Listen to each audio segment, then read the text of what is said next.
Okay everyone, so I'm going to be showing you the Rolls-Royce collection here at the Nethercut Museum. This is here in Silmar, so let's take a look.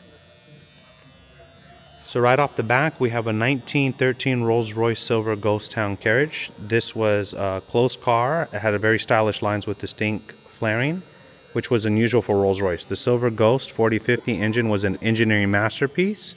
This had about a 40 to 50 horsepower, but this was from 1913.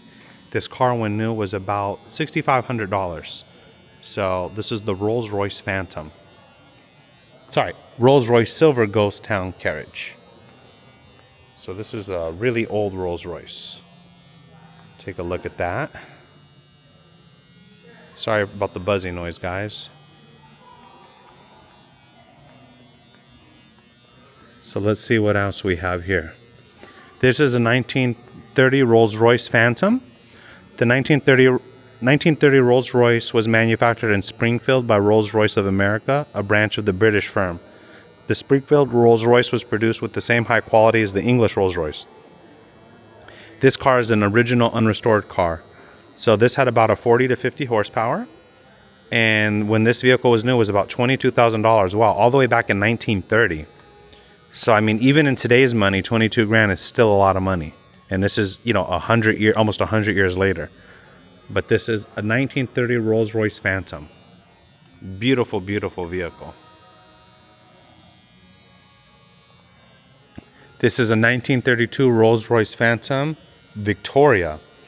So this elegant car was originally purchased by the heiress Jessie Dohun, the daughter of 5 and 10 cent store magnate Frank Woolmuth. Okay, I guess that was like the 99-cent store of the day. So this car had about a 40 to 50 horsepower, 6 cylinders, a 1932 Rolls-Royce Phantom Victoria. The color on that is so unique. Very, very unique looking vehicle. Let's see if we can get some better shots for you all of this car. I love the hood. Like the grill, I'm sorry. And then I like that bumper is just really, really a nice piece of artwork. So when we continue on, we've got a 1937 Rolls-Royce Phantom. This is the V12. This horsepower was 200. And this car, when new, was about $23,000. Wow, all the way back in 1937. So it's crazy to think how expensive that was, then. I mean, in today's money, I don't know what that equivalent is, but it is, even in today's money, $23,000 is getting you a really nice vehicle. But this is 1937 Rolls-Royce Phantom 3. Again, look at that grille, really, really pops. And just the artwork, I wish I could go inside and show you guys. There's some designs of flowers like on the back of the seats. But it's very, very nice looking. Here we have a 1956 Rolls-Royce Phantom Saloon. This had 164 horsepower. So this one was apparently owned by royalty, if I'm not mistaken, by Amir Sheikh. I don't know how to say his name. This gentleman here. And this car was, 164 horsepower, 8-cylinder, 1956 Rolls-Royce Phantom Saloon. I love the color of that. I like greens and blues. So to me, that's a really, really unique and nice looking color. This is a 1966 Rolls-Royce Phantom V Touring Limousine. This had a 200 horsepower with 8 cylinders. It was originally, the coach builder was by James Young of Kent, England. This car was $25,000 when new, back all the way in 1966. So, it's a very, very beautiful, very, very beautiful vehicle. It has a black and brown look to it. It's very, very nice. Here we have a 1972 Rolls-Royce Phantom limousine. The 374 Rolls-Royce Phantoms were built from the 1960s to the 1990s. This was to be the end of the Phantom series, but in 2003, Rolls-Royce revived the Phantom series, which is still being produced today. So this horsepower was about 220, and it had 8 cylinders. So this is a 1972 Rolls-Royce Phantom limousine. Let's take a look at some of the front of this vehicle here. It's very, very, very, very beautiful vehicle. So let's see what else we can take a look at here. This is a 1937 Rolls-Royce model 2530. Known as the baby Rolls-Royce, the 2530 was descended from the 20 that was in production from 1922 to 1929. The smaller Rolls-Royce became the bread and butter car for the company and sold quite well. It was less expensive than the 4050s. Makes sense, it was less expensive. So this car, when new, so this is interesting. So it says 1300, but chassis only. So I'm not exactly sure what that means. But this was 6 cylinders, and this was the 1937 Rolls-Royce model 2530. I like how it kind of has that little top where you can, it's kind of a convertible. Very, very nice looking. Okay, this here I think is that car just without everything on it. So that's what that car looks like without everything. So it's kind of interesting to look at, if I'm not mistaken. Or it's just I don't know if it's the same one. It may be, but it looks like it.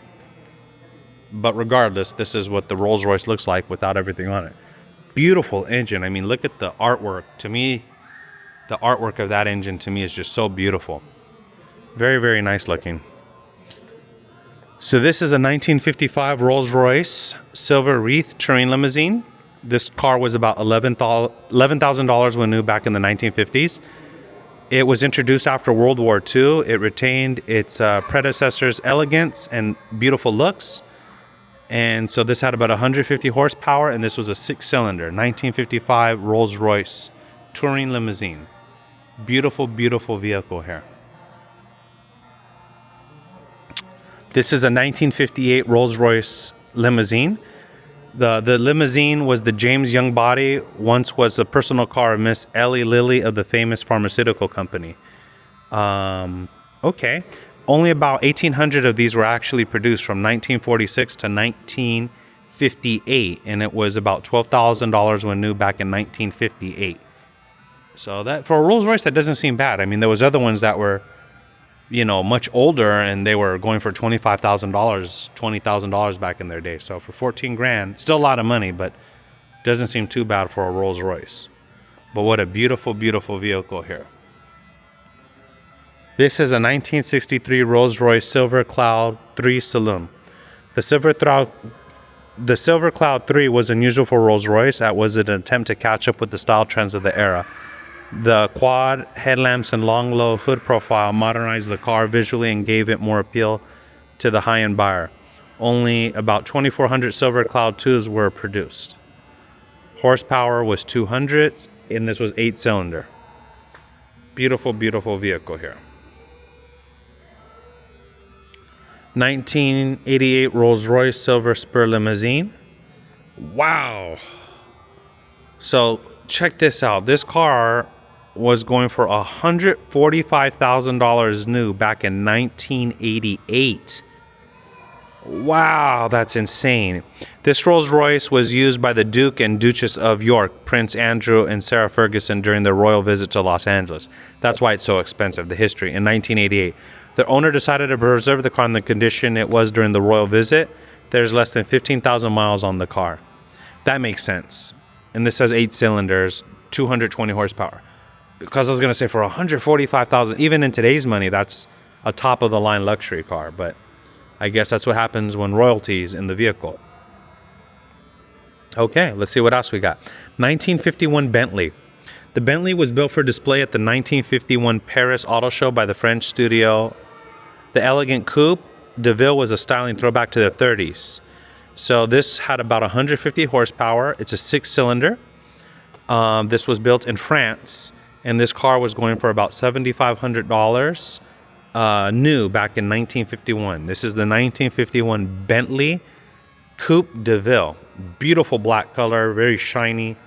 Just a very, very beautiful looking vehicle. Very clean looking.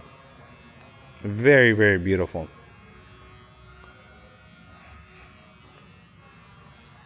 Beautiful, beautiful vehicle. So let's see what we got here. This doesn't have anything on it, but this looks like a Cadillac. Oh, here we go. This is a 1980 Cadillac Fleetwood Formal Limousine. The Fleetwood Formal Limousine was Cadillac's most expensive car for 1980. With a 144-inch wheelbase, it was the largest and most luxurious of the limousines. Okay, so this car, wow, was going for about $24,000 back in 1980. No joke. 8-cylinder. Yeah, that's, again, 25 grand even in today's money is a lot. And that was back, over 40 years ago. Wow, that's insane. But that's a beautiful car. 1980 Cadillac Fleetwood Formal Limousine. Beautiful, beautiful vehicle. I really like that wing on the back. Kind of gives it a unique style there. And this is the Cadillac. Beautiful car. So, well, I hope you all enjoyed that part of the, I hope you all enjoyed that part of the Nethercutt Museum. There's still a lot more cars, so let me know in the comment section below what car you've liked so far, why or why not, and look to see y'all soon. Thank you.